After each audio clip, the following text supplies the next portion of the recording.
Good morning. On behalf of the Mid-Ohio Regional Planning Commission, it is my pleasure to welcome you to the 2026 State of the Region. Today is an opportunity to convene nearly 1,000 local governments, partners, regional, and business leaders as we celebrate community accomplishments and reaffirm our commitment for shaping the future. At MORPC, we believe collaboration is the key for building a stronger, more connected, and prosperous region. Your presence is a testament to the power of partnership and the belief that together, our shared vision will continue to advance Central Ohio. Thank you for being here, and we hope you enjoy the program. Now, at this time, please help me in welcoming our Executive Director, William Murdoch.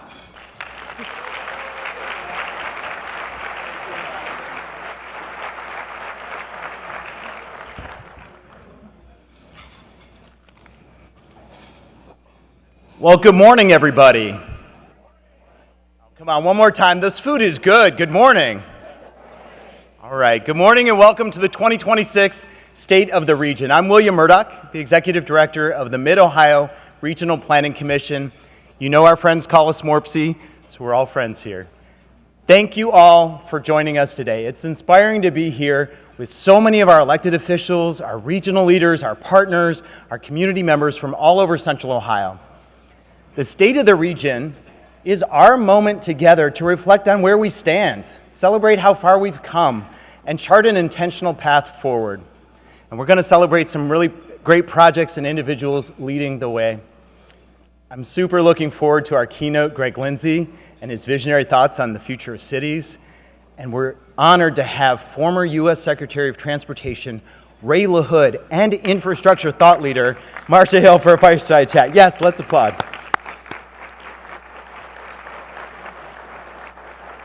They've done so much together. This is a really special moment for us. Our work would not be possible without your support. We know this takes a lot of commitment and hard work from many, and I think you agree, MORPC's Board of Local Leaders, and especially the MORPC team, are doing incredible work. Today is about their public service, and this event's made possible by these generous sponsors, led by our connecting sponsors, the City of Dublin, Columbus Realtors. Thank you so much for your support. Thank you for your hard work. Let's show them all our gratitude.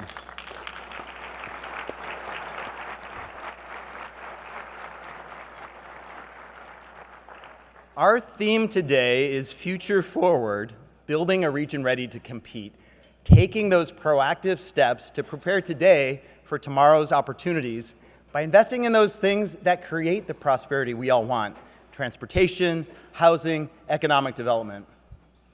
Central Ohio is no stranger to growth. I think we all feel this. We're expected to top 3 million residents by 2050. Growth is here, and with it comes responsibility. Yes, it brings challenges, but we believe it brings opportunities to create housing, give us more transportation options, revitalize neighborhoods, and strengthen communities if we do it right. Simply put, we believe the region should grow better as it gets bigger. And at MORPC, we believe in intentional planning for that future. Success isn't going to come from one person or one local government. It's going to take all of us at the table, all of us in this room, where we're willing to welcome new voices, set egos and past disagreements aside, and find the strength in that collaboration pointing at the future. And MORPC, we like to think of it as Central Ohio working together. We have partners from rural hometowns, growing suburbs, the heart of the city. We are 95 communities strong in Central Ohio, and that community believes in public service. Let's celebrate these 95 communities.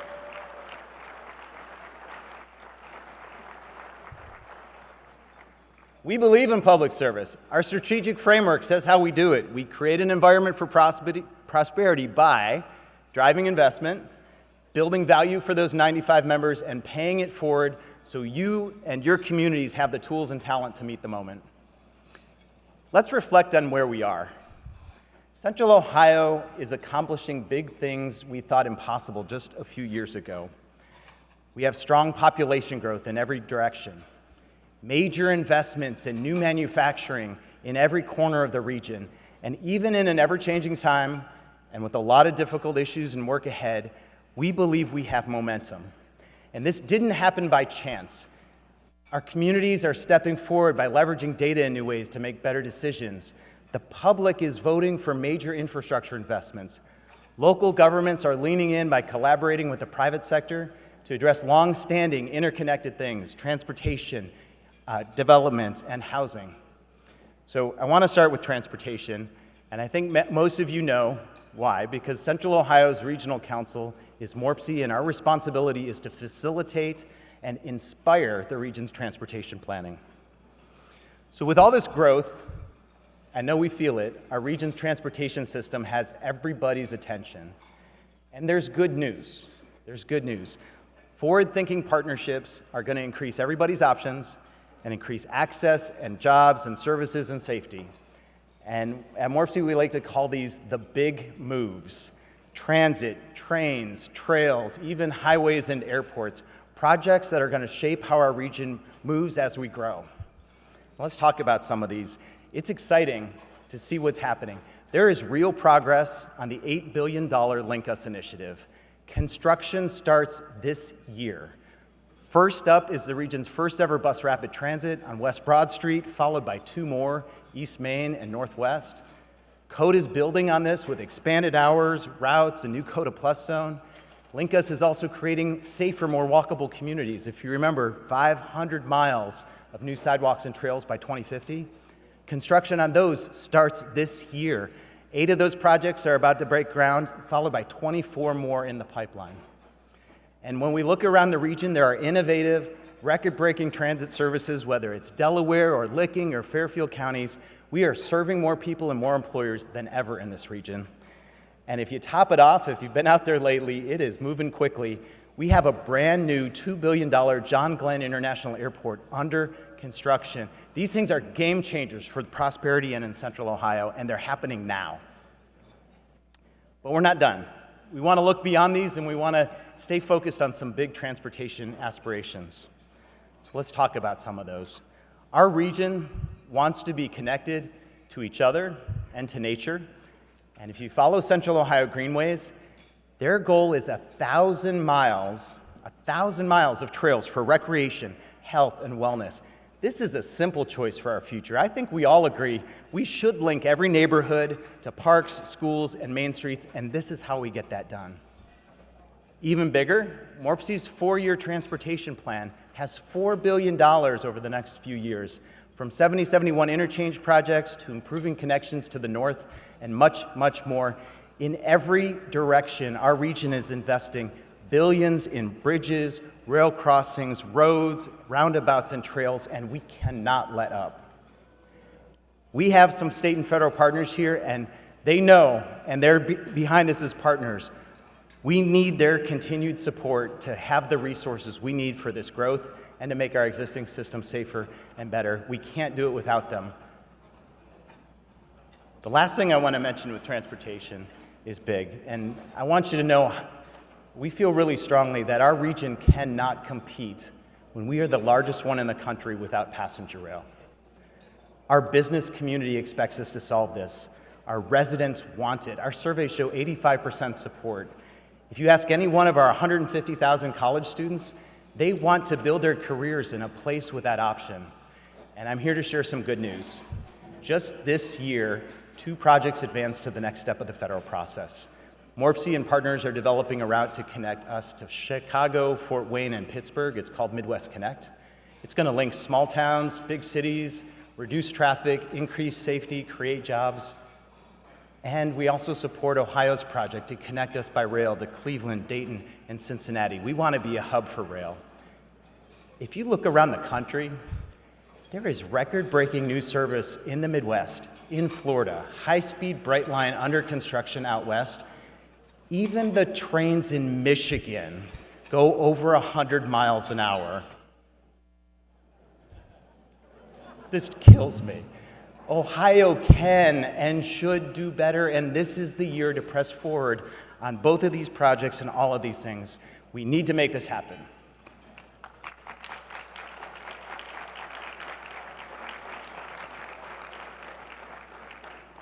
So transportation gets people to where they need to go, but they need a place to call home when they get there. And housing is a huge focus. We need to advance real solutions on housing of all types right now. And one might even argue that our region's biggest challenge is to meet that urgent need for 200,000 more homes. Yes, growth is driving demand, but that's not the whole story. Supply hasn't been keeping up either. For over a decade, housing construction has lagged behind job creation and population growth and far behind our peer regions. There are also rising costs and limited options. We have a challenge in front of us, but I want to share some hope with you. There is meaningful work happening in communities across this room and across the region with major updates to things like zoning, projects of all types, new programs, new investments, and we support strongly a new public-private partnership called the Regional Housing Coalition. This is going to help amplify all these local efforts. We really need to lean in to expand housing supply, to lower housing costs, and improve affordability for more families. It's important. We must do this for our neighbors, and if we're going to be a competitive region, we have to do this too, otherwise we can't attract and retain talent. We think a big part of this is helping people stay in their homes. MORPC does this directly. If you didn't know it, last year alone, we served over 400 families and older adults with weatherization and home repair. We're also developing new partnerships and services to do even more.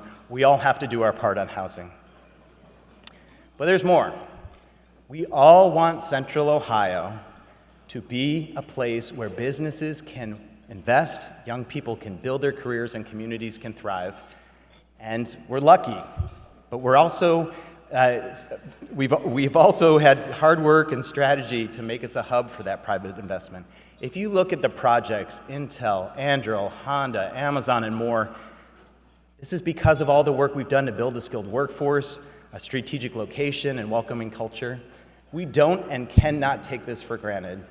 And that's why MORPC supports our region's economic development district and key partners like One Columbus and Mode. We're finding new resources together. We're building new tools as we're updating the region's economic development strategy.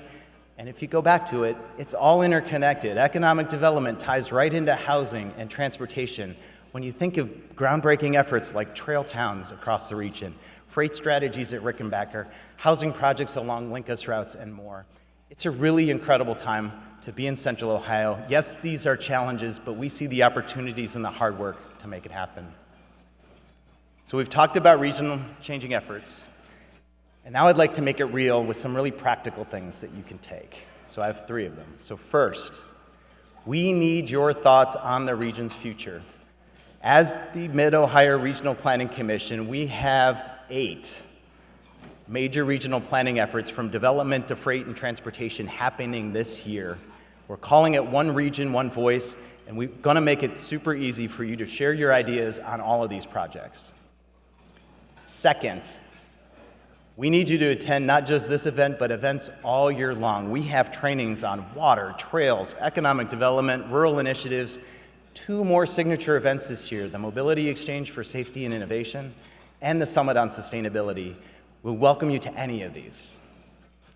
And third, ask us for help. Whether it's big or small, that's why you have a MORPC, to help. We have rapid response efforts, we have technical assistance on planning and trails and development, even on cemetery planning for the townships out there. Yes, that's true. We can loan you a staff member, connect you to over 40 pre-qualified consultants. If you're a community, we can create a housing program. If you're a business, we can help your employees find transportation to work. And if you need the facts, we have data, maps, and surveys to help you do that. So finally, we believe in public service, and very importantly, we believe in connecting young people to public service. Every summer, MORPC places 50 students across Central Ohio in internships. This year, though, we had 1,000 apply. 1,000 students want to get into public service. You can help. If you're a community and you're not already, please host an intern. There's still time. If you're looking to support a program to help place those interns, we'd value your sponsorship. This is, I think, the best way to help develop the talent we need to build a region to compete. So you can tell we're confident, I'm confident in Central Ohio's future. I want you to know that MORPC believes in the work you're all doing, and we are honored to be your partner, your friend, and a resource for you. I want to thank you for being here today. We have an incredible program ahead, and we look forward to working with you as the year moves forward. So thank you very much for being here today.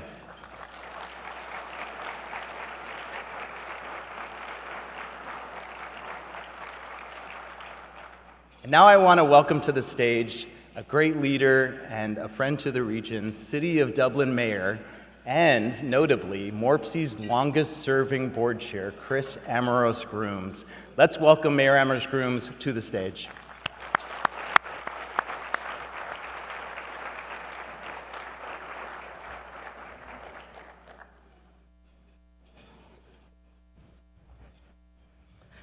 Thank you, William. Good afternoon, everyone. It is so wonderful to see all of you, and thank you for taking the time out of your schedule to be with us. It's really an honor to join so many of you as I see so many leaders in this room, partners, collaborators, who care really deeply about the future of Central Ohio. As the mayor of the City of Dublin and the chair of MORPC Board, I'm incredibly proud to be part of an organization that brings communities together and to plan for our future. Serving as board chair has been both a privilege and a reminder of what makes this region special. It's collaboration. MORPC represents a 15-county region that is growing faster than nearly anywhere else in the entirety of the Midwest. And what I've seen firsthand is a group of local leaders who set aside boundaries and jurisdictions, and they work together to solve shared challenges. Today, this year, we continued to advance regional priorities around mobility, housing, sustainability, and economic opportunity. We've strengthened partnerships across communities to ensure this region grows thoughtfully. MORPC has also helped move forward transformative initiatives, like advancing plans to connect Central Ohio to passenger rail through the Midwest Connect corridor, which would link communities across multiple states and strengthen our economic connections. As we continue to bring communities together to align policies and investments so our region remains competitive, resilient, and welcoming for all generations and those who will one day call Central Ohio home. But none of this work happens alone. And I'd like to thank the MORPC staff, our executive director, William Murdoch, who you just heard from, our board members, and the many public and private partners who share a vision for a thriving region. This collaboration is exactly what makes Central Ohio a model for regional leadership. Events like today here at the State of the Region are not just celebrating progress, they're about preparing for our future.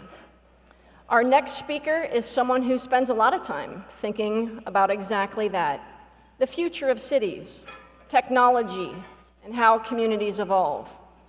So it is my pleasure to introduce today's keynote speaker, a man who is bold enough to wear green pants, Greg Lindsay. He is an internationally recognized urbanist, journalist, and futurist who explores the intersection of cities, mobility, technology, and the built environment. So please join me in welcoming Greg Lindsay. Thank you, Madam Mayor. Thank you. Thank you so much, Madam Mayor. It's a pleasure to be here. And yes, please, I hope you enjoy that I'm wearing MORPC colors here to represent such an amazing organization. So I don't have much time today, so I have a lot to share, and we'll get right into it. But first, I'm going to talk about the fact that I've been thinking a lot these days about SimCity. How many people played SimCity back in the day? Let's get a show of hands. Yes, SimCity for me, and I'm sure it was for many of you, like a gateway drug into thinking about urbanism and urban planning.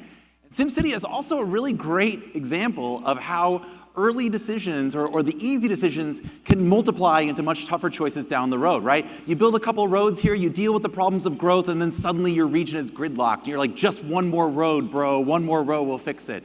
But no, you need to make those longer term plans and investments to build it out. And SimCity was such an incredible way to think about these questions.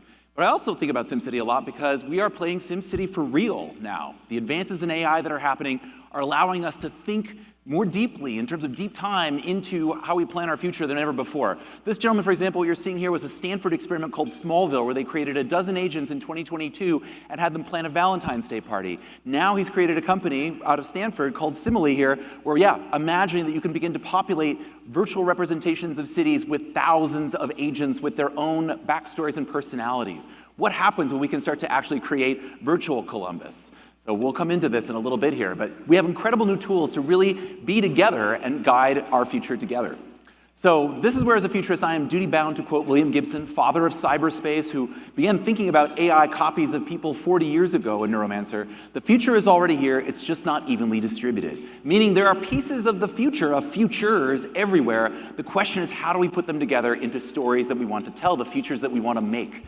Of course, here in Mid-Ohio, also the future is literally distributed. As you saw from William's deck here, the various new growth centers that are coming in are in different points of the compass, whether that's Intel's plant, whether that is Anduril's Palmer Luckey here, or whether that, of course, is Chobe, for example, doing eVTOLs.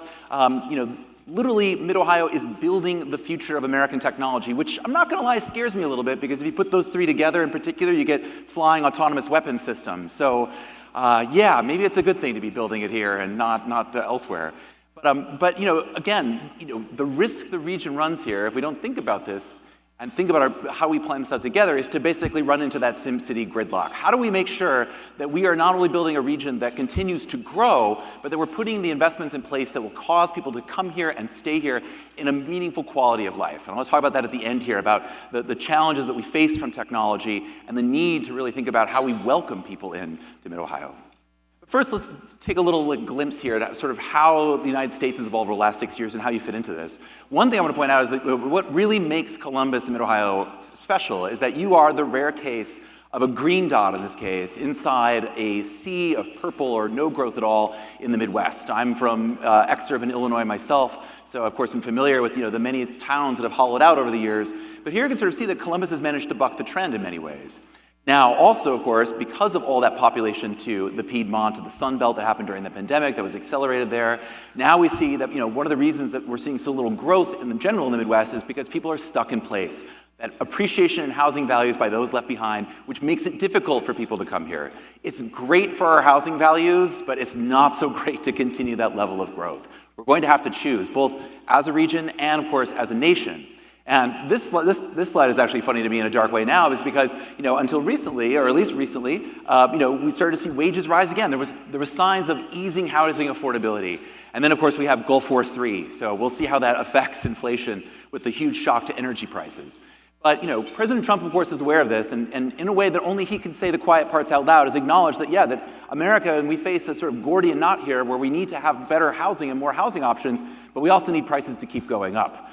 Because, of course, so much American wealth is trapped in that. And so we've seen him do new, just this past week, new executive orders here to basically ease up mortgage restrictions here, and to basically relax zoning laws around this. There's an incredible housing bill that's now tied up in the House for various reasons that'll be difficult to get into. But all of these things, point to the fact that yes, not only do we have a shortfall of housing here, but we've had a shortfall of housing across the United States, which has made movement so difficult. And part of that new legislation, the reason it's locked up, is because this new trend of building to rent, of institutional investors and home builders building for this, well, it would cause them to have to cease that. So we'll see how this plays out. But to me, it's very telling here that this mounting affordability crisis has more and more homes being built purely for renters. And I'm doing a project for the University of Michigan. This is your cue to boo, please boo. A project for the University of Michigan's Urban Tech program to look at what has gone so wrong in construction and architecture and engineering here. Why have we seen falling productivity in home building over the past few decades? One of our hypotheses is what my friend Brian Boyer calls chain drain across supply chains here, that so much of the value leaks out as it moves from place to place. And so we're seeing a new generation of startups that are trying to solve this by integrating things back together. I was in Austin on Monday and saw one of the most fantastic startups I've seen in quite a while, called the American Housing Corporation. Such a great name, it's like Acme. But here we saw, this is an example of the modular construction housing that they are building at their factory in Austin here, where they think they can get it down to, in their particular type and their particular milieu, down to around $100 a square foot, which is competitive in Austin and is half the price it would be in a place like New York. But what's really inspiring to me about what they're doing is the particular typology they want is the row house. And within that row house, they're focusing on family-size apartments, the kind of starter homes that have disappeared in so many places around the United States, including here in Mid-Ohio here. Focusing on the kinds of places that would allow dense urban infill, that would allow basically people to live and around the kinds of transit corridors that Link Us is going to make possible here, and stay in those places, to raise young children in there. I'm an example myself here, of course, living in Brooklyn in the millennial heyday there, where like literally the housing typology would force you to make moves. I've seen this. I wrote a report 6 years ago called The Millennial Dilemma on where millennials in general would choose to raise their children. And in city after city around the United States, you see people who are living in these urban cores and living lives, but then being pressured by the rising costs of childcare and of course of housing itself, being forced to move to the ex-urban periphery, furthering that outward sprawl. We can't let that replicate here. We need to make these other options available. And part of that also might be, of course, the ongoing trend in office to housing conversions. Obviously, we see this more in dense and expensive metro markets like New York and so forth. But it is really interesting to sort of see here that the reason that's happening, of course, is because one of the pressures that's placing on planning and thinking about the future of region is our continued desire to work from home. This is Nicholas Bloom at Stanford. He's really been the scholar of this since the pandemic. I think it's always funny when I read about our efforts like return to office. We returned. It's over. People who went back have gone back. We're now spending still a quarter of all days, and people would rather have more time working from home. So this is something we have to take into account here about, the kind of lives that people are living. They do not want to have to commute everywhere, particularly if they're spending more time working from home in these other various jobs here. So how do we make places for them? And then, as part of this trend to pivot here is, one of the areas that we've just seen the area of transformation in the U.S. economy, of course, is the massive bet on AI. I think it's really interesting that the combination of that bet and the fact that we've seen so much work from home, if you can see this chart, this is a chart literally of the various types of the American built environment going back decades here in terms of retail, industrial, and so forth, is that there is now more value in data centers being built in the entirety of office construction in the United States. We're now building more real estate for AI than we are for people. And of course, that's happening here as well. And at the beginning of this year, you might have seen that the so-called hyperscalers, just those 4 companies, committed over $600 billion in capital expenditure for this year. You'll hear from Secretary LaHood here about, we were talking in the past couple days here about President Eisenhower's visionary decision to invest in the national highway, interstate highway system. Well, the hyperscalers alone are putting more private investment into data centers this year than the entirety of federal money spent on the interstate highway system. That's how big this bet.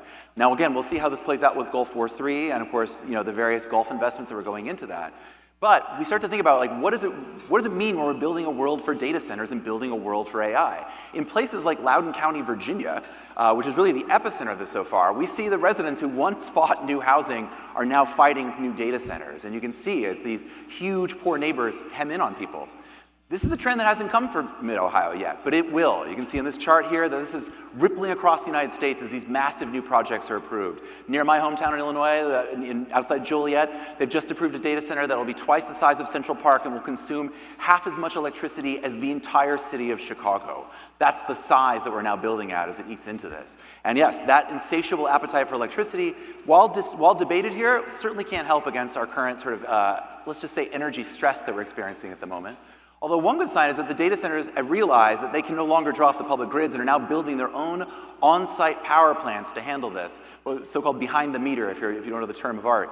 And that's an advantage where Ohio, with its huge natural gas deposits, might play a role in that. Whenever I talk about AI, and I talk about this at South by Southwest and panels with Fast Company, whether it's the bandwidth companies, the data center companies, or anyone else involved, they all say that basically where data centers are going are where the energy supplies are. And that's why we're seeing this whole influx into the region with that.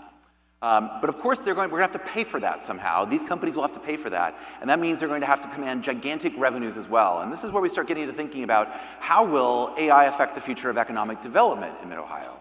This is a chart that was just put out by Anthropic, which makes Claude, which you may have seen in the news at length here about its sort of battles with the Pentagon. But its CEO, Dario Amodei, has been very forthright in saying that he is worried that we might see the destruction of as much as 50% of white-collar jobs. This is a chart they put out there showing AI's impacts now in red on employment and what they potentially could be: management, business, architecture and construction, and so forth here. We've seen companies already start to announce massive amounts of layoffs. Meta supposedly is about to lay off 20% of its workforce in order to fund these kinds of efforts. So these are the kinds of things we need to think about. I bring this up because this is going to become a mounting issue, particularly ahead of the midterms this year, in the very near future. The Democratic pollster David Shore has been tracking this. AI has become the top concern of everyone he speaks to.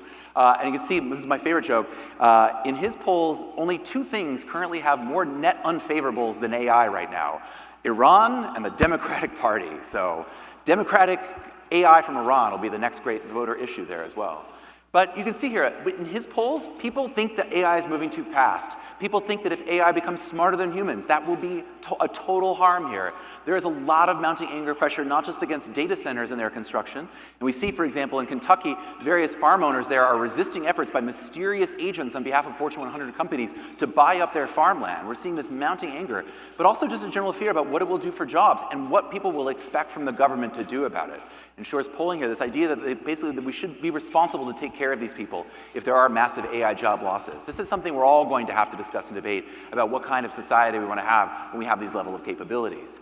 Because these capabilities are going to be amazing. And that's where I want to pivot to talk about some of the incredible stuff that's being developed now beyond simply having ChatGPT do your homework, which is, in fact, the #1 use case of ChatGPT. I'm not even kidding. Their own polling shows that it's basically university students using AI to write their homework. But here in Columbus here, I was just in Austin leading a panel on this. And I spent 2 years at Cornell Tech writing a whole report about the uses of AI and augmented reality at urban scale. And one of the best uses I saw was actually during the Linkus referendum, where my friends at In Situ, an AR startup, basically uses their tool to allow people to see the future. To take your own phone and hold it up to your face and see the project that's being out there. Not scary renderings, not someone else's promises. Go out, as they did here, with several thousand people on the link site here, and make various stops and see what will be built there, what housing will go up around it, what bicycles will be added to it.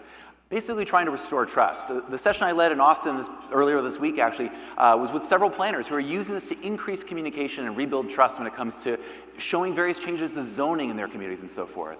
How do we break down this NIMBYism that holds back so much change and growth? So this is one example, and then as I mentioned earlier, we're gonna play SimCity for real. This dropped this past week. This is a team of researchers from Seoul. We're using generative AI, none of this is video. This is generative AI combined with map data and other techniques here to spontaneously generate a version of Seoul that you can navigate in real time. Younger people in the room might look at this instead of SimCity, they might think of Grand Theft Columbus, for example, here. But hey, what if you can build an open world map? And then what if you can make changes to it here? So for example, they show, what if we change it to twilight? What if we show floods? What if I let it play long enough, we'll see Godzilla attack in the middle of it. Also a great throwback to SimCity. But we're now building tools that will allow all of us to basically go in and see the proposed changes and play it out at scale. There, flying saucer, Godzilla. In the future, you won't have to take, your phone and go see where Linkus will run. You'll just be able to ride the bus route down this and see how these plans. And as planners, you'll be able to basically do deep simulation to run all these permutations to see how it plays out. Really fun, amazing stuff in this. And of course, you won't be alone in there. AI agents will be in there as well. This is an amazing experiment that came out last year called Virtual in Real Life, where they took a map, Google Street View, effectively. They took a digital twin of New York, similar to what they did in Seoul, and set agents loose inside of it to go count infrastructure. They could count every park bench and every trash bin in Central Park. Why would you do that? Well, now we're building eyes on the street that allow us to monitor the environment. There's a great startup called City Detect out of Dallas that's using this right now to spot blight and spot trash, and basically helping public officials become more responsive to the real-time state of the city. So what does it mean when we're gonna have new AI eyes on the street all the time? AI that you can go talk to. Fujitsu actually released this idea of you'll be able to go in and communicate with the AIs. You'll be able to talk to them and ask them what they're doing. We're about to play SimCity at a scale that's never been been seen or possibly even believed. And so what are the kinds of changes that we can make in that when we can suddenly play out all possible conditions of Columbus's growth? Now, the real recipient of this is not gonna be you and me. What is this really for? Well, it's for Waymo. It's for AI. It's for all of the non-human intelligences that are about to share our cities and our communities with us. And that to me is one of the other great and crazy things that are about to happen, is that we are about to not be alone in our cities. We're about to have, at scale, autonomous vehicles. And those training environments, we can go see the future of Columbus and Godzilla. Waymo's using them to basically see what happens if you encounter an elephant. How do you know what to do? All this ability for these new AIs to rehearse what it means to operate inside the built environment. And that has ramifications that I and others have been studying for more than a decade about what happens when these kinds of robotics and AI play out. Kathy Wood at ARK Investments, one of the biggest Tesla bulls out there, so she sort of argued that, that basically robotaxis will become unstoppably cheap, that we will maybe forego our own private car ownership and just turn to a world of on-demand Waymos or Teslas or so forth. And again, I saw this past weekend in Austin, where the Tesla robotaxis are operating, where the Waymos are everywhere. At one point I saw a street, there was a bicycle rally through the middle of the city and a line of Waymos waiting to turn on the other, and it was like the craziest Richard Scary I'd ever seen here. But yeah, if she is correct here, this evangelistic idea that that ultimately we won't need link us, we won't need transit or trains because autonomous vehicles will do everything. Well, that's where we need to be cautious, and that's where we need to have great orgs like MORPC and others thinking about the implications of this. Because in San Francisco, just a month ago or so, due to a power outage that knocked off the streetlights, that knocked out communication networks, hundreds of Waymos were stranded across the city, snarling up traffic, preventing first responders from getting to emergencies in here. There are consequences of this at scale, and if we jump too fast into the future here, if we don't think about it and we don't rehearse it, then we're going to make a new level of mistakes that we made playing SimCity with the interstate highway system 50, 60 years ago. But also, this won't just be autonomous vehicles. I like to say that the self-driving car is the horseless carriage of autonomy. When autonomy is like any other digital technology, when it gets cheap enough, it starts to spread everywhere. And what will it mean if Kathy Wood is correct here, that the cost of moving goods in and between cities, particularly last mile, falls 90% in the coming years? That's happened once before. Ed Glazer, the Harvard economist, noted that over the course of the 20th century, the cost of moving goods within and between cities fell by 90%.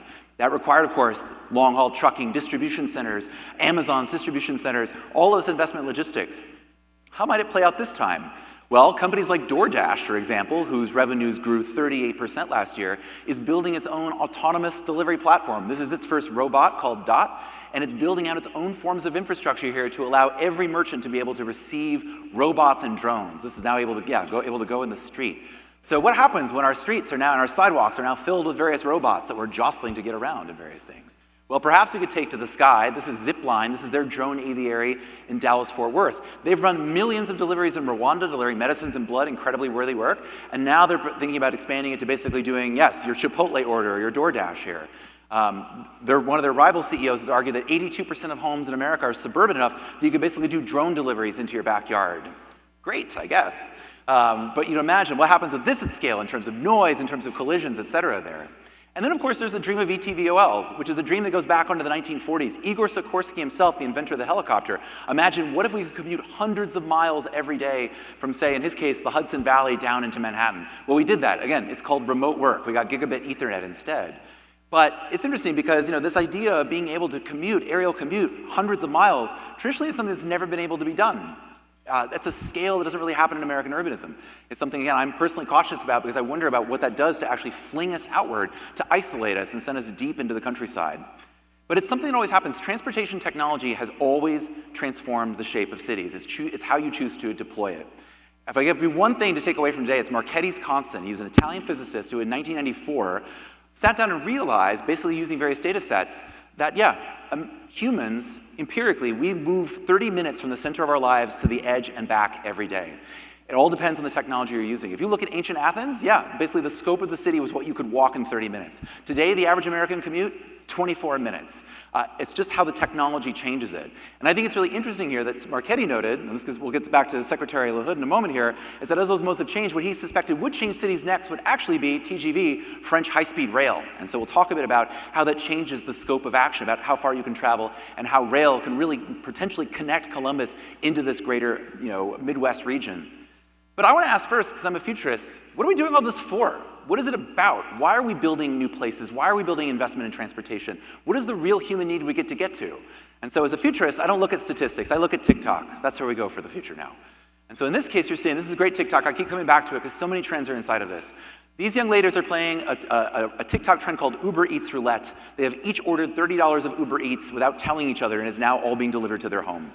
So the person who posted this noted that because of them right now, because they cannot decide on where to go out to eat for dinner, there's 5 different Uber Eats drivers delivering $150 worth of food to them.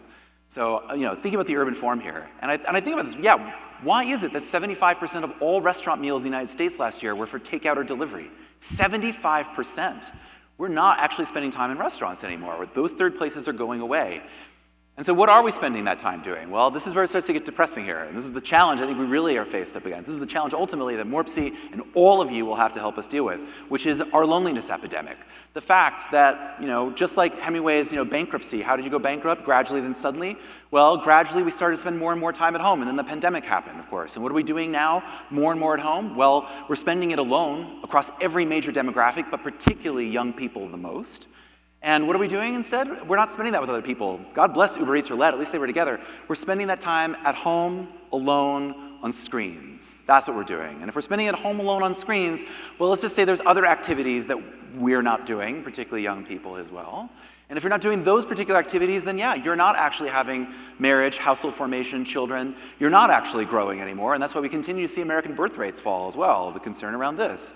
So we're creating this doom loop here where we've created a world, we're creating a world right now for AI, a world where it's easier to spend time with AI on our phones and companions or social media or anything, what comes next, than it is to actually spend time together.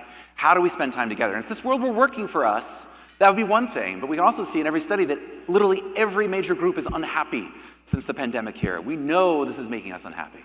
So what are the solutions? How do we get happy again? How do we rebuild this? No one has any definitive answers in this. There are many great people looking for this. My friend Aaron Hurst runs a great group. They're not official there, but the U.S. Chamber of Connection, that is an organization I can get behind, and they've just put out their first annual report on this. And here looking at the fact that, yeah, 1 in 2, more than half of Americans report that they are disconnected from each other in this regard. And even the ones who are connected, there's no points of connection here. Third place is neighborhood contacts. All of these micropoints that Robert Putnam wrote about 25 years ago in Bowling Alone, those continue to deteriorate. We need to make active investments in our communities and our social infrastructure to bring people back together. That includes creating more third places. The famous phrase here, that's neither your home nor your work, but those kinds of places where you go to be convivial in public and private with others. Project for Public Spaces has done great mapping of this, about how to think about this. The problem is now we have to engineer these no longer naturally happen. We have to consciously build them. And there's a deep hunger for it. This was in the Wall Street Journal this past week. This is amazing to me. More than half, like 50.1%, more than half of all new leasing of commercial space, sort of a combination of retail there, is for services, for people wanting to be together, not buying stuff. It's yoga studios and fitness and pets and all these kinds of things to be together. I know mall developers in Georgia, for example, who are not putting in food halls in their next projects, but nail salons and personal beautification, stuff where people can be together. But it can't just be commercial there. We've got to really actively work on this. They've noted here that basically even the people who would report that they are connected, it's still atrophying. These are muscles that we're no longer using, that we have to build up again here. And so, when we talk about building trust in community, well, that starts with connection. That starts with being with people in public and private spaces, face to face. That lasting connection only comes from these kinds of encounters, and it's not an individual effort. It has to be something that's supported by the community and the built environment as well. It's not just the neediest of people. Of course, if you dig into Aaron's report, you'll see that people who are marginalized because of race, because of lower income, they suffer the most from this, but everyone is effectively suffering from this. So if we want to look for examples of how to advance the region forward, here's an example I would take. Tulsa Remote is an incredible program funded by the George Kaiser Foundation. They've brought 4,000 people into Tulsa who work remotely for other companies there, but they are present in the core of Tulsa. And they've created an entire program and welcoming cohort to bring them in, to make them part of the Tulsa story. It's not just like, here's your welcome packet, but really designing ways to get people to discover it. A few years ago, building on these ideas and others, my friend Lev Kushner and I came up with the idea of the Department of Hospitality. We argued in Bloomberg and elsewhere that cities should consider merging their tourism and economic development arms to focus on winning the hearts and minds of individual people who might move there and contribute to the economies, and not just throw tax breaks at corporations. We argued here that, the quality of life is ultimately the sales tool that's at work in a place like Mid-Ohio here. That combination of affordability, amenities, great weather, at least at the moment here. How do you basically bring it all together here where people will be attracted to it and make your unique essence the sales pitch? Attract the people who will only want to be in Columbus, and make the city itself the product here for all of you, for all the communities outlying here. How do you communicate your distinct advantages of this to various people? And how do you think about the various rhythms that are not just long-term economic development, but in that short-term attraction as well? So we were trying to think about how do we start designing these kinds of programs that will bring people here, that will create maybe not a sales funnel, to borrow the parlance, but a community funnel that will allow people to come in here and become part of the organization. Because I would say one thing, I'm out of time, I know, but Columbus, and there's a great paper from 15 years ago on social interaction potential. What are the best cities suited to bring people together? Columbus is the Goldilocks size, this whole region. It's just big enough to be a real place to attract those people, but it's still a place you can move around and you can see anybody on any given day. So I'll leave you with this. As a futurist, it's my job to give you scenarios. I'll only give you two in the interest of time. One is, yes, it's sort of, maybe it's autonomous sprawl. Maybe it's dense sprawl going out in the various employment centers here, where it's relatively unplanned, where we leave it up to individual choice. We refuse to invest in that, and we spiral further downward into our phones or what comes next here as we ride around in our autonomous car or on our couch as our DoorDash robot drone drops a meal at our doorstep. Perhaps it's that. Or perhaps we invest in these kinds of new places again, that we figure out what it will take to bring people together, and then we invest in the social programming on top of the housing and transportation and investment infrastructure necessary to bring them together. Thank you so much. It's been a pleasure. Links to my report there on the augmented city and where we can go from here. And thank you so much. I look forward to seeing the future that you will all build next. Thank you so much.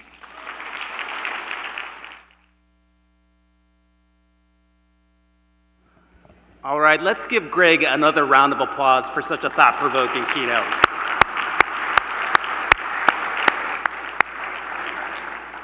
And I look forward to diving deep in tech, mobility, and more with Greg this afternoon on MORPC's Growing Better Together podcast. And good afternoon. I'm Joe Garrity, and I serve as MORPC's Chief Strategy Officer. Something I love about working at MORPC is the opportunity to collaborate with so many different public servants. I admire how they all roll up their sleeves on issues that really matter to them, because they didn't get into public service to be a good Democrat or a good Republican or even for the likes and follows. They did it to solve a problem, to leverage an opportunity, or simply to be a good neighbor. That spirit of common sense problem solving is exactly what brings us to our fireside chat today. And right now, few opportunities capture it better than reconnecting our region to passenger rail. In 2021, MORPC formed the Rail Executive Network, a coalition of public and private sector leaders committed to shaping the future of passenger rail. When we kicked off our efforts 5 years ago, we heard from Secretary Ray LaHood, and he challenged us to think bigger. Fast forward to today, we have 2 Central Ohio corridors moving forward. That's real progress, and we could not be more grateful to have him back with us today for our fireside chat. Secretary LaHood served 14 years in the United States Congress as a Republican, and then as Secretary of Transportation under President Obama. A true example of putting community ahead of party. Moderating our conversation is Marcia Hale, a former White House aide and one of the leading voices in the country on infrastructure investment. As we look to the future of our region, we could not ask for a better conversation or better people to lead it. Please join me in giving a warm Central Ohio welcome to Secretary Ray LaHood and Marcia Hale.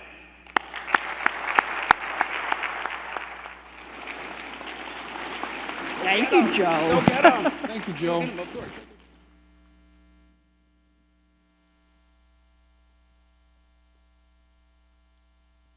Okay, everybody. We're ready to roll here, and you're going to learn a lot about rail. But first, I'd like to say thank you, Joe. And I'd like to say, Mr. Secretary, it's a pleasure to be here with you.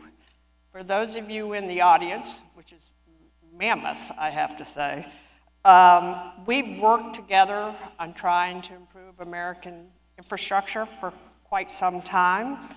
And I know that after today, you'll know what I know about how lucky we were to have him as Transportation Secretary, U.S. Transportation Secretary. He's very knowledgeable, he's very insightful, and as I think you'll find, he's very candid. So with that, we'll get started.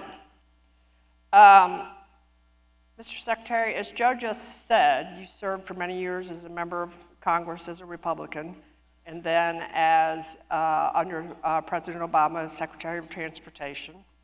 And in this crowd, we have a very diverse group of people, urban, rural, suburban, and I assume across the landscape of different political views. So in the environment we're in today, and it gets a little tougher, how do we get big things done in transportation? How do we get big things done in Washington? Well, first of all, let me say thank you to all of you for being here. This is an extraordinary gathering of people, and I know you're here because you believe in the mission of MORPC, because you believe in your community. I have no doubt most of you in this room are making a huge contribution in your own community in many different ways.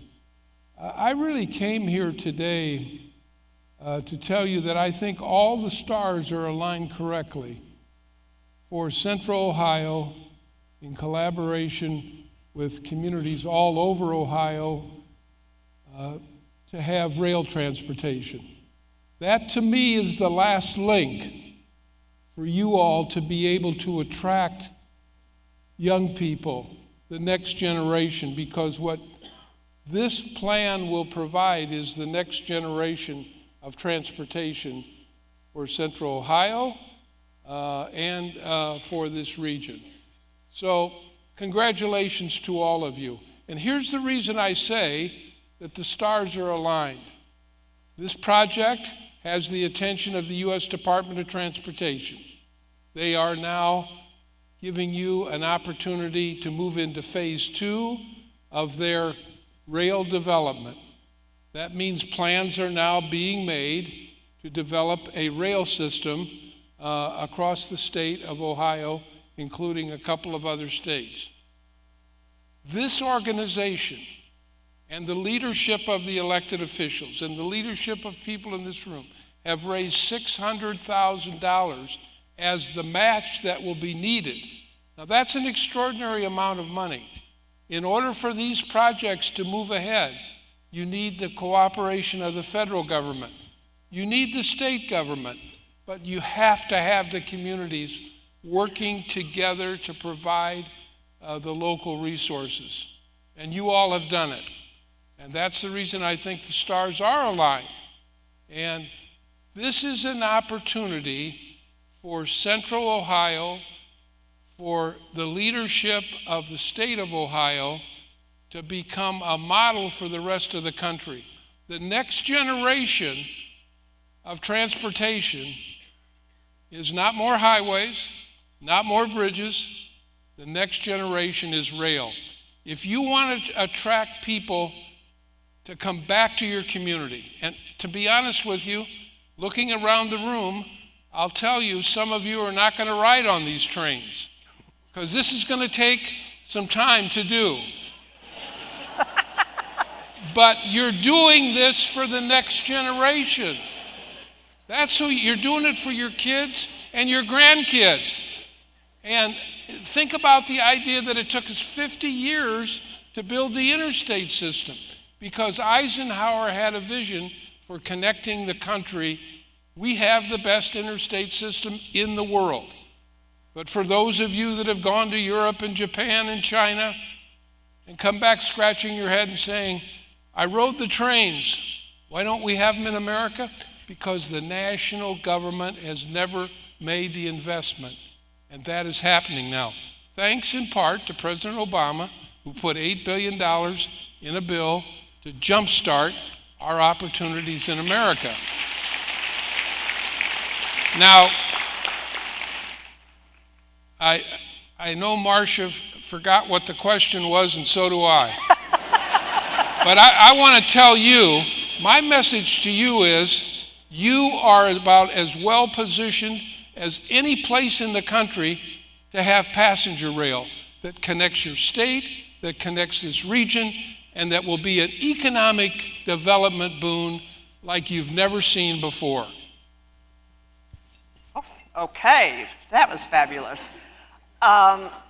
So my question to you is, and we're going to go back to your tenure as DOT secretary a little bit. You had a wide range of priorities: safety, aviation, the fabulous Tiger program, that allowed communities like this to develop creative programs. When you think back, what do you think helped propel communities? Like, what are you proudest of? What do you think has taken people into the future? The idea that there, around the country, there are mayors, there are planners, there are transportation dreamers, there are urban planners that really want to move their communities forward in order to create the kind of livable and sustainable communities. So we created the Tiger program. It was a program where money went directly to communities to develop walking and biking paths, to developing bike share. I'm so proud that we helped inaugurate a bike share program in Washington, D.C., in Denver, Colorado, in Chicago, really all over America. We developed the first high-speed rail program. And for any of you that have been in Florida now, you know about the Brightline project. From Orlando to Miami. Wildly popular rail project that's now running, that's connecting a major state. Not unlike what you all have in the works here. In Las Vegas, high-speed rail along the median of the interstate connecting Las Vegas and Los Angeles. Just got an enormous amount of money. It's being administered by Brightline. In California, connecting San Francisco and LA. Think of the hundreds of cars that are going to be taken off the road on that project.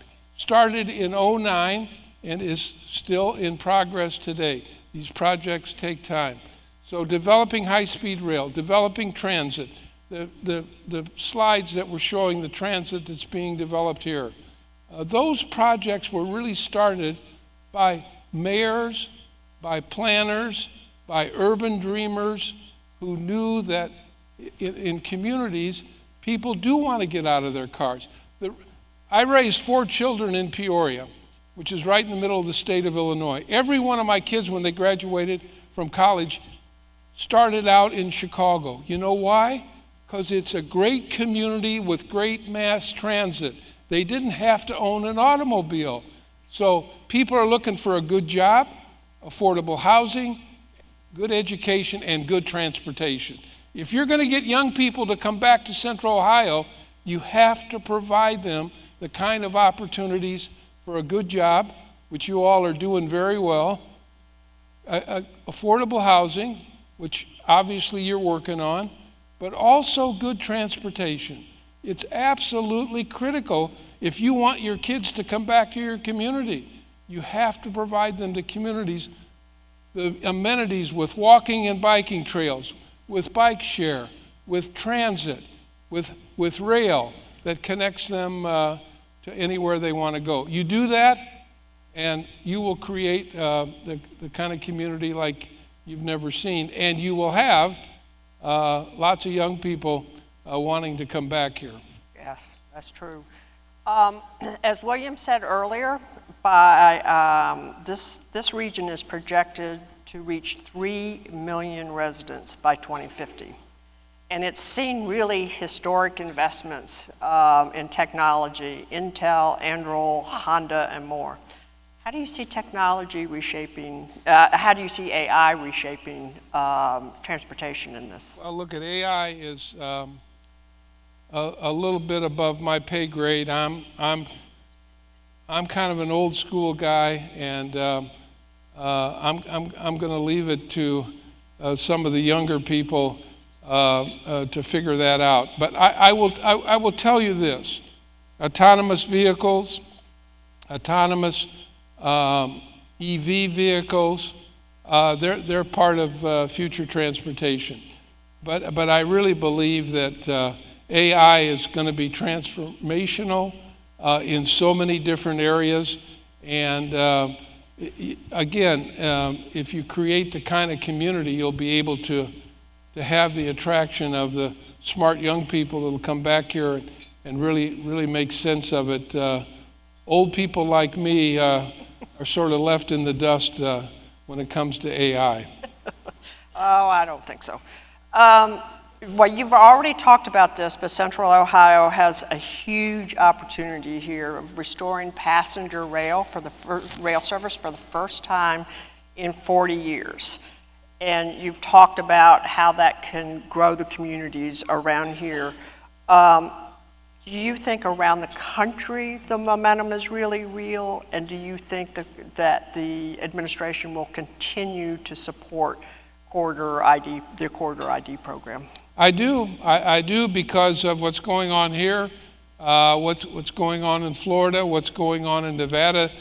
This administration is very, very forward-thinking and very supportive of the rail project in Nevada and a couple of other places around the country. There's a great project that would connect Texas and Dallas, the fourth and sixth largest cities, again, with high-speed rail.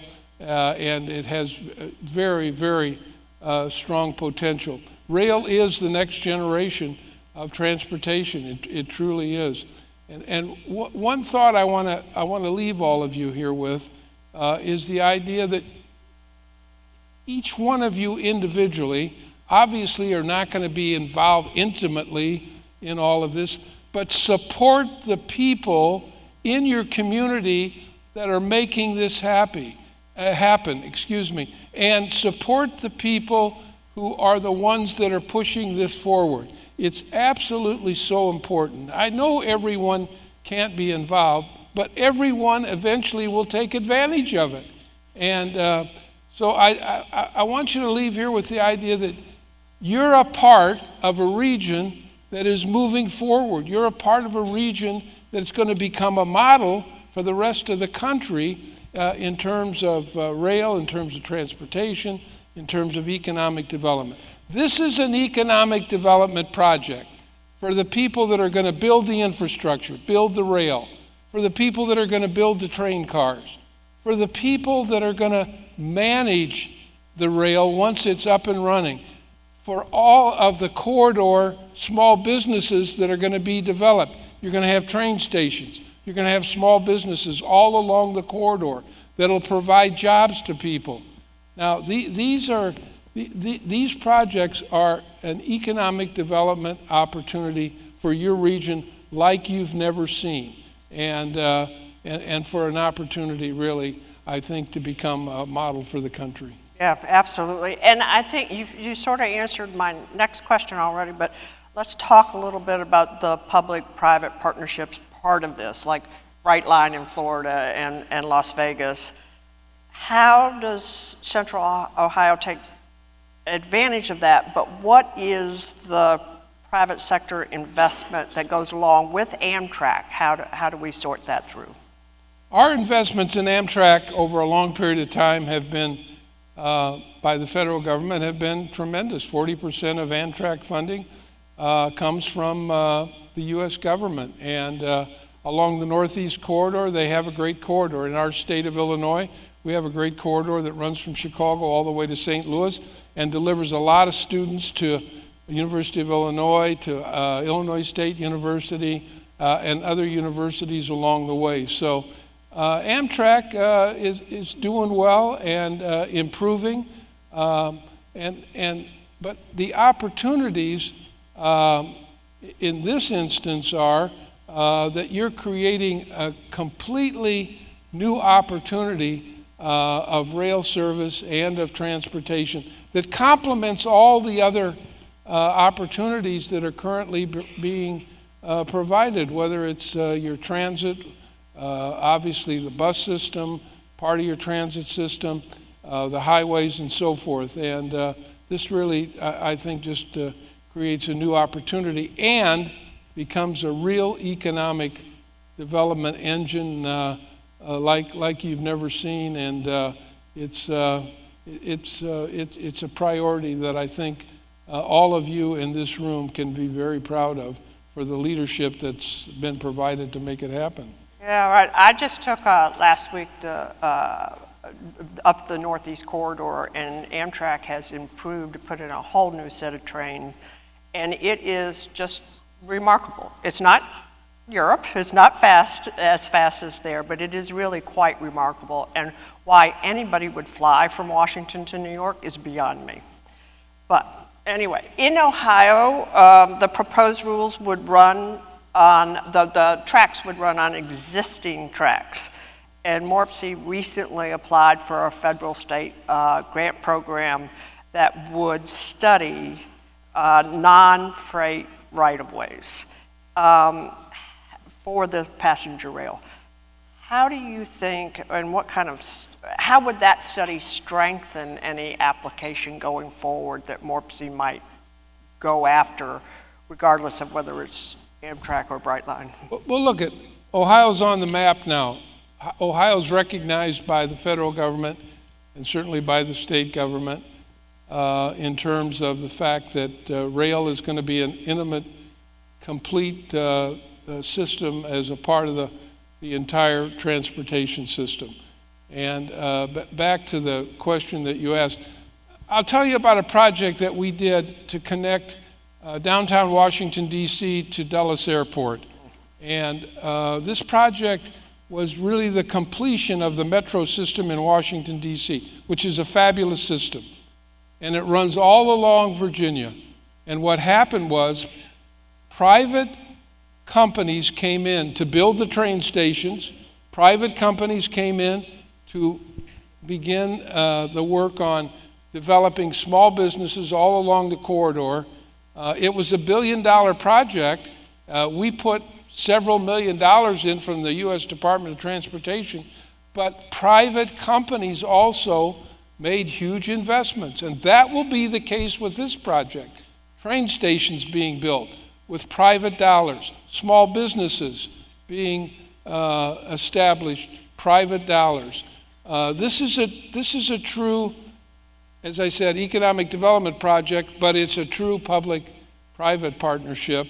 And again, it's the opportunity that a lot of places around the country are going to envy when they see what's going on here. Yes, that's for sure. So Ohio has been here before, and there may be, I hope not, but a few skeptics in the room that watch that cycle. What would you say to people who see passenger rail as a cost rather than an investment? And do you think this time period's different? Do you think we will move forward, we can hang on? What will make it stick? Well, look, there's a lot of money that it takes to do this project, and all of it won't come from Washington.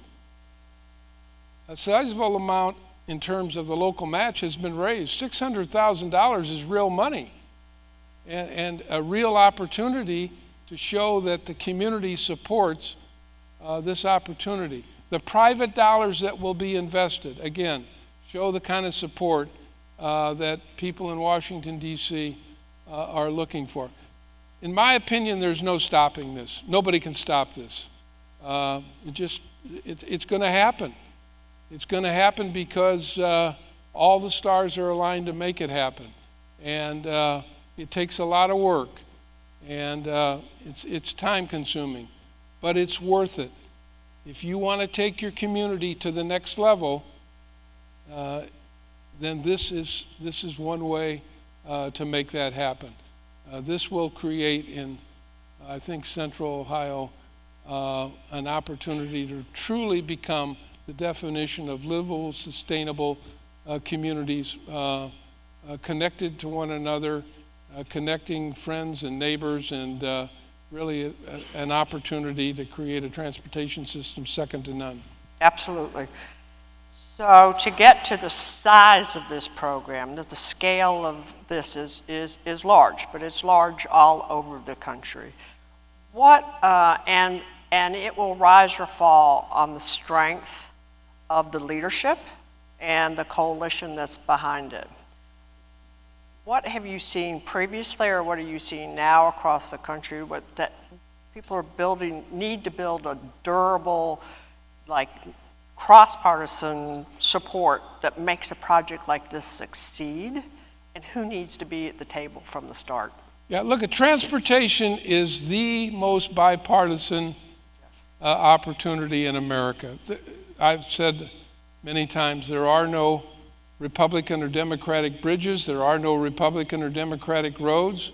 There simply are not. This is bipartisan. I served on the Transportation Committee for 6 years when I was in Congress, and I saw so many opportunities of people working across the aisle, and that exists today. This idea of rail and developing rail around the country started with Obama, continued with Trump, continued with Biden, continues with Trump today. And if that's not bipartisan, I don't know what is. It truly is. To think that Trump and Obama and Trump and Biden agree on this idea that our government should be funding rail in America is truly a bipartisan opportunity, and you all have taken full advantage of it and will continue to take full advantage of it. But this project needs to continue to have the support of every person in this room. There is no reason not to support this, none. This is the best investment of your hard-earned tax dollars, in my opinion, that have ever been spent in the country, in Ohio, and around the country. And we'd like to come back and ride it, right? I don't think I will, but I hope some of you in this room do. Okay, and finally, my last question. The theme of this year's State of the Region is Future Forward. And you've kind of answered this, but if you want to add to it any, it's like, why should the people in this room care about rail investment today, and how do they get their friends and neighbors to care about it? Well, look, these things take time, they're difficult, and we just have to continue to give one another encouragement. This is going to happen. It truly is. And if we asked all of the young people in this room, say, I don't know, 25 or younger or 30 or younger, I guarantee you every one of them is in on this. They're in on better transportation. They're in on the idea that if they didn't have to, and think about this, think about the price of gasoline today. If you had good rail service, it would be wildly popular right now, just the way it is in Florida and other places. It's cost efficient, it's affordable, it's convenient, it delivers people where they want to go, and it's coming to Ohio. Get on board, it's coming, folks. Okay, thank you, Mr. Secretary. Thank you. Can we give a big round of applause?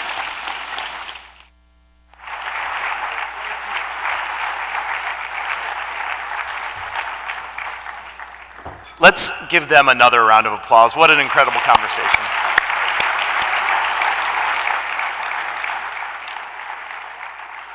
Mr. Secretary, we will work even faster. We want you on that train. I'll get you your tickets. And you should all know we're so grateful for the Secretary, but also for Marcia Hale. They are working with us every day on this project, advising us and pushing us to do even more. So thank you both very much. Well, we're now on to the awards section. So it's my pleasure to officially kick off our 3 awards as we celebrate the individuals and organizations who are making a lasting impact across our region. And to do that first, please welcome to the stage our friend and City of Gahanna Mayor and MORPC Board Secretary, the one, the only, Lori Jadwin, to the stage.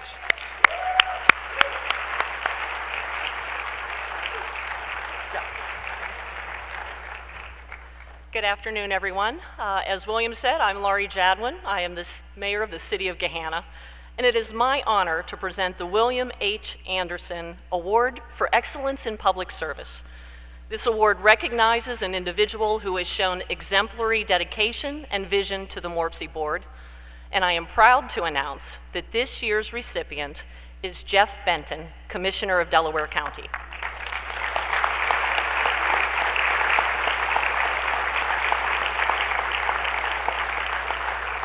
Jeff has exemplified the highest standards in public service. His unwavering commitment and leadership have not only transformed Delaware County, but also inspired us all with his vision for shaping our growing region. Please join me in congratulating Commissioner Jeff Benton and welcoming him to the stage to receive this well-deserved honor.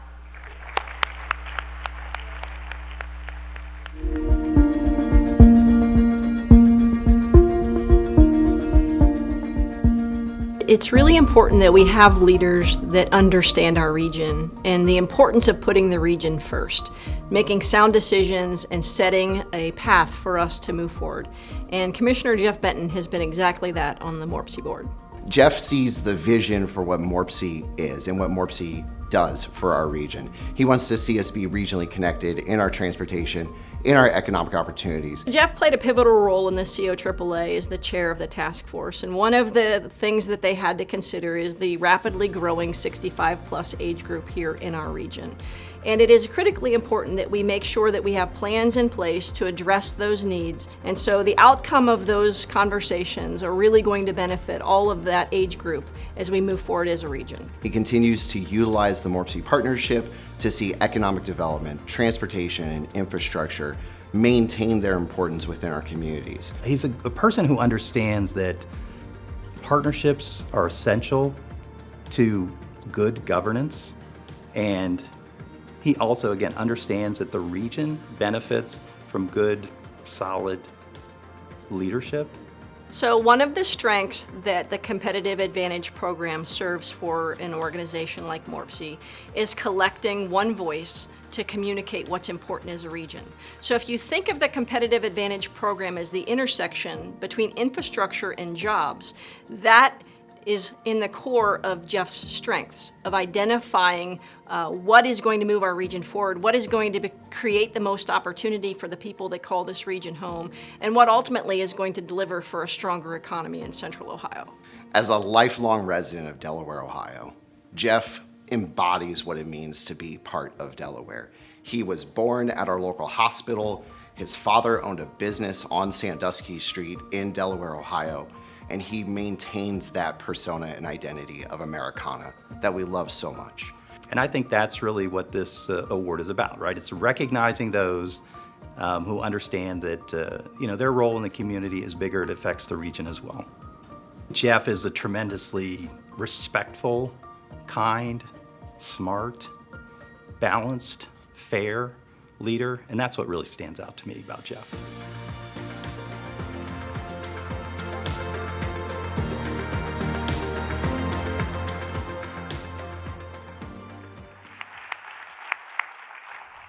Congratulations again, Commissioner. Now I would like to welcome Sandy Doyle Ahern, CEO of EMH&T, and last year's Regional Leadership Award recipient, to the stage.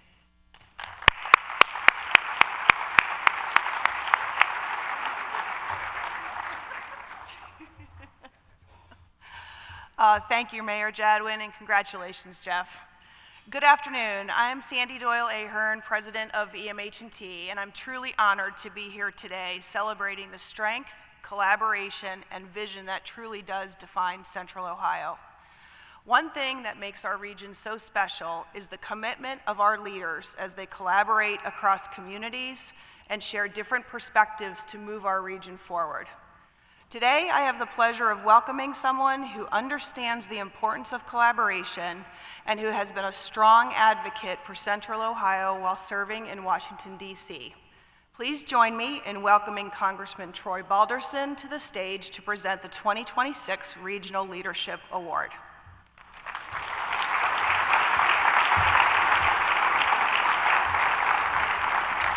Thank you, Sandy. Congratulations, Commissioner Benton. Looks like the 12th Congressional District might wrap up some awards here today. Okay, because I'm 64 and I didn't know if I could see this thing or not, so just in case. But good afternoon, everyone, and thank you, William and Joe and all the team at MORPC for including me in this participation as we honor today, the state region, to celebrate the leadership that continues to make Central Ohio one of the most dynamic regions in the country. And what Mr. LaHood said is spot on. One of the things that truly sets this region apart is our willingness to work together across cities, counties, in all sectors to build a stronger future for everyone who calls Central Ohio home. Today's Regional Leadership Award recognizes an individual who embodies that spirit of collaboration, service, and forward thinking. I'm excited to announce that the City of Dublin Mayor Chris Ambrose Grooms is the recipient of the 2026 Regional Leadership Award. Mayor Grooms has demonstrated an unwavering commitment to thoughtful growth, innovation, and regional partnership. Please join me in congratulating Chris Ambrose Grooms and welcoming her to the stage. Congratulations, Chris.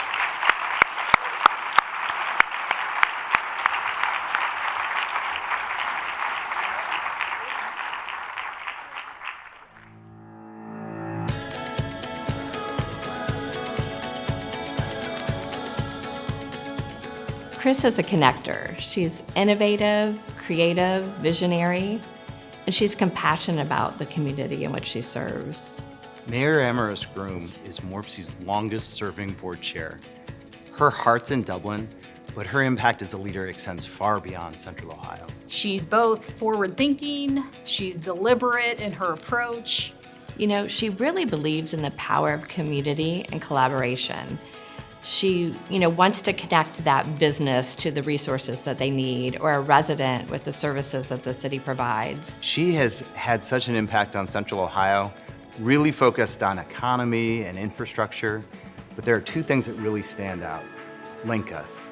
She was the voice to ensure that businesses and suburbs and smaller communities were at the table to make that initiative serve everybody and really lift the whole region up. Working with the Chamber of Commerce here in Dublin, she's the first one to volunteer. She wants to come to the Leadership Dublin graduation and congratulate everyone who has committed the time and effort and energy, from graduating from those programs. But she really thrives on seeing others' success. She's also been a major voice on passenger rail. She's been helping us connect on best practices, whether it's in Fort Wayne to Fort Worth or far beyond, to help make sure this is more than just a transportation project. It's about jobs, it's about development, and it's about connecting communities, large and small, to a new way to get around. I believe that her legacy is rooted in service and also her focus on strengthening the community for future generations. Chris leads through relationships, whether it's in the region working with mayors or council members or folks from every size community. So when we go to DC, when senators, representatives, federal officials, they all want to meet with her, and she helps unlock opportunities for the region. I think Chris has kind of taken her passion and love of learning and bringing those ideas and continuing those here in Dublin with all the people that she works with to serve here and bring all their ideas together to make Central Ohio a dynamic community to work and live in. Chris's heart is in Dublin. She's so proud of that community and what they've accomplished. Her family's there, their long legacy of public service, but that extends to the whole region as we all rally around to help Central Ohio have a brighter future.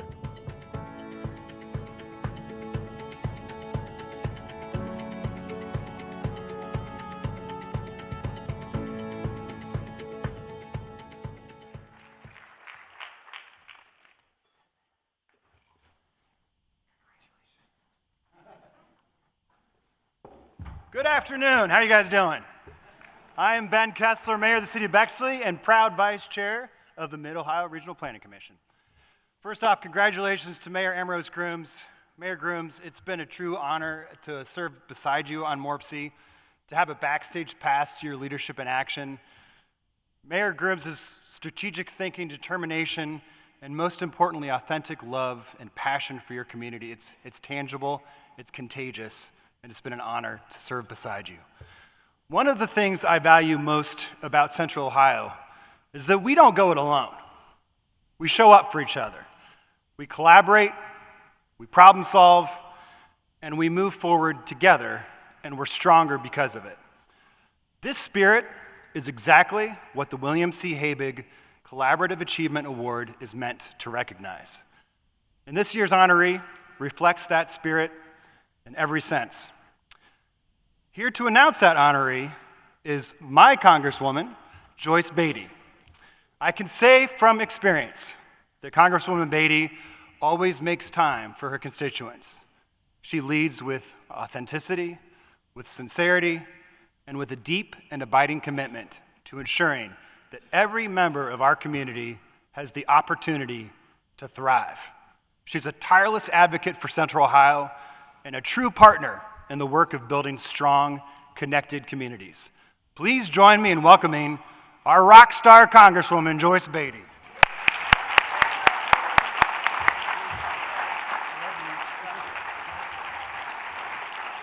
Good morning, good morning.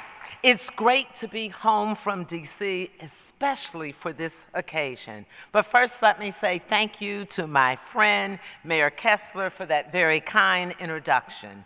And thank you, William Murdoch, and the Mid-Ohio Regional Planning Commission for convening today's Future Forward State of the Region. It is because of all of you and our great partnerships that our region is stronger, healthier, and more connected. And that is exactly what the William C. Habig Collaborative Achievement Award represents. This award is not just about recognition. It's about a partnership, recognizing that it is not only innovative, but also life-saving. You see, just a few years ago, Franklin County leaders, many in this room, saw something that many other communities across the country were still struggling to fully confront: a growing mental health and addiction crisis. But you see, we understood that when someone is in crisis, time matters, compassion matters, and access matters. And as I know, all of you join me in being thankful that we had the courage to vision something different. And that is vision, a vision that became the Franklin County Crisis Care Center, providing round-the-clock service, specialized care for mental health and addiction emergencies, and improving public outcomes and alleviating pressures on hospitals and emergency room services. A place where care is immediate, specialized, and rooted in dignity. What an honor for me and my congressional office that we were able to partner together with those in this room to help make it a reality, including securing $500,000 in federal funds early on to support its creation. This center is already changing lives, and most importantly, it is reaching people in their hardest moments and reminding them that they are not alone. We all know the deadly statistics, so I won't go and say them, but behind every statistics is what?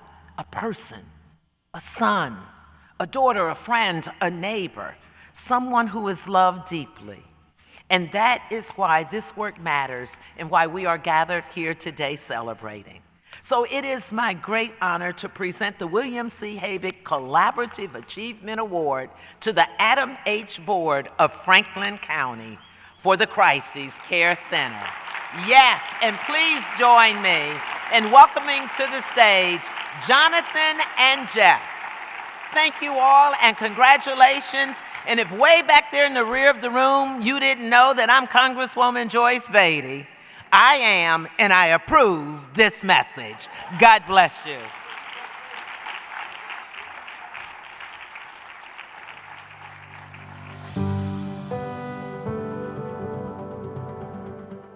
This community is very generous in thinking about how to care for the most vulnerable. Years ago, predates my tenure at Adam H., there were a team of partners that came together and said we could do better. We had long lines of individuals with psychiatric needs presenting in our hospitals, and our community safety net was thin. And so we knew we had to do it better, we had to do it more efficiently, and we had to do and create a system that was filled with dignity, that was able to connect with an individual who was in crisis, was able to meet them where they needed to be, give them the treatment they needed to be, and support them on their journey to wellness. We were very fortunate to have the Osteopathic Heritage Foundation, the Columbus Foundation, and the Columbus Medical Association Foundation. They came together with the adult serving hospitals and AdamH and first responders and said, if we could design the most ideal system for Central Ohio, what would it look like?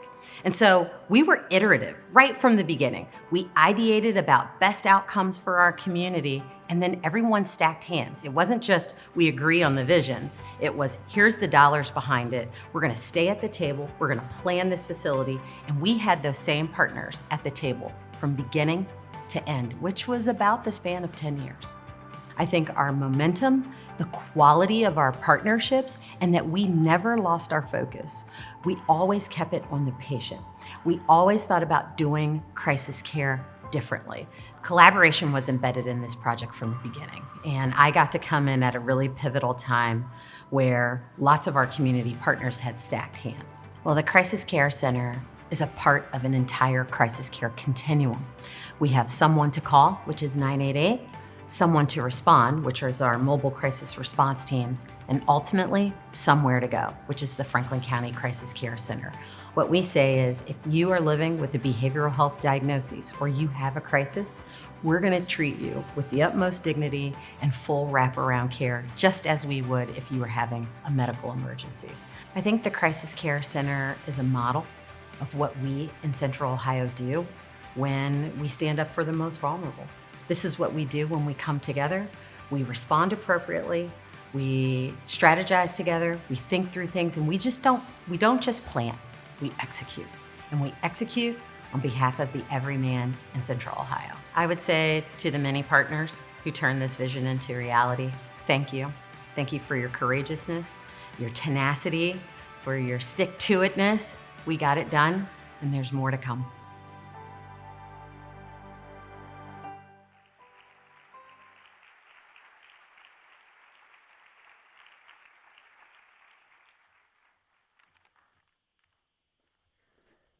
Wow, those are some impressive community projects and award-winning leaders. Let's congratulate Mayor Amherst Grooms, Commissioner Benton, and AdamH one more time.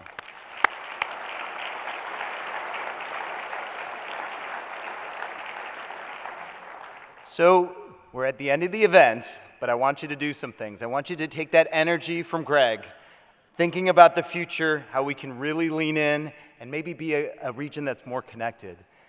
I want you to hear Secretary LaHood and Marcia Hale. Secretary Hood said, you are part of a region. We are part of a region that's moving forward. We need your help on passenger rail. We need your help on making these projects move forward. We need your help on housing. Take that energy and that call to action to work with us, to partner with us.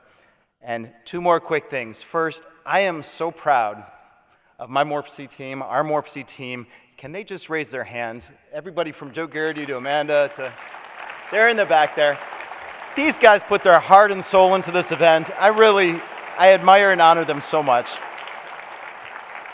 And we have over 170 public officials on our board, elected and appointed, who care about their communities, but they also come together to work on the region. Let's give them a round of applause too.